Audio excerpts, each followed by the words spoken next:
We are taught that we are all one. And our minds are saying, but I don't want to be that one. I hate that guy. How can I be one with that guy? I don't like that person. I don't like. How can I be one with them? This is not a mental game. It has to be above the mind with no time and space to become one. Now imagine a person, a human being, just like us, sitting here, in touch with that and conscious at that very moment of that state of totality of consciousness. Not that he has to reach there, we have to reach there. He has reached there, and once you reach there, you can't lose it. Then you know the whole show is going on from there. That the show is within that one knowledge.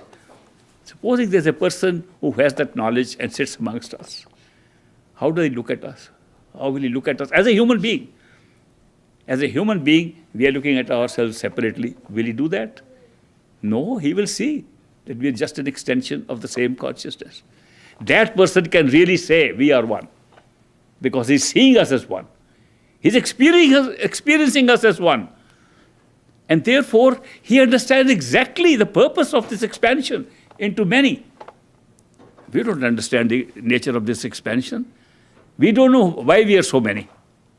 Do we have any idea why we are so many and we are expanding all the time? Universes are expanding, we are expanding, populations are expanding, our brains are expanding, our knowledge is expanding.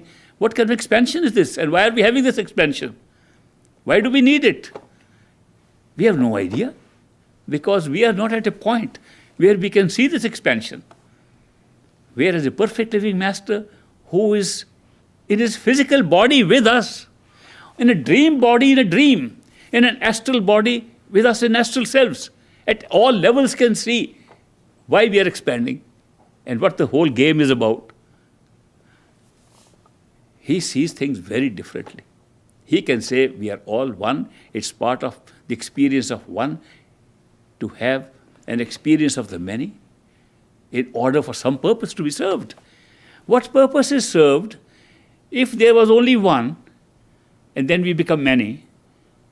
One purpose is obvious, that the very problem I mentioned right in the beginning, the problem of loneliness, is taken care of.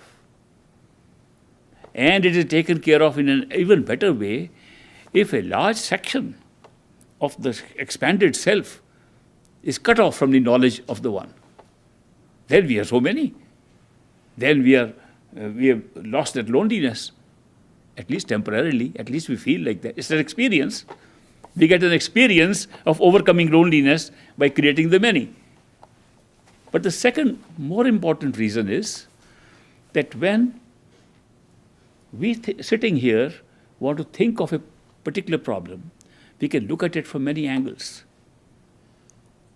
I create a little statue as an artist. Supposing I'm an artist making statues and I make a statue. I look at it from all sides. How does it look from this side? How does it look? When I'm turning around to look at my work of art, I want to see it from all points of view. I get a full knowledge of what I created if I can see it from all points of view. What would totality of consciousness do if it created a work of art called the many? And if the many is his work of art, he needs a lot of points of view to see it. Wouldn't it be then a very good device to put that point of view in each unit of consciousness that seems to be operating like the many?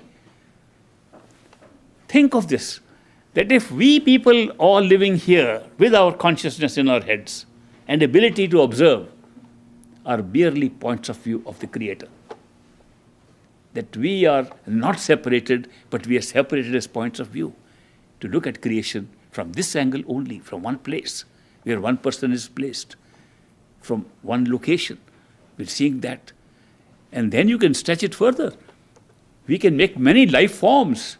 We can make insects crawling, looking at life totally differently. You go make birds fly, they are looking at differently.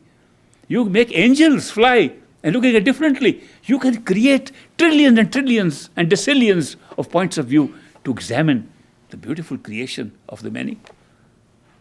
Don't you see? It's a great thing to do.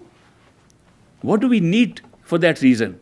Not only make the many as an experience on a stage, but invest the many with the ability to be conscious, with the ability to observe, and thus make the show so beautiful that not only can you observe from the top, you can observe from every point of the creation. What could be better than that?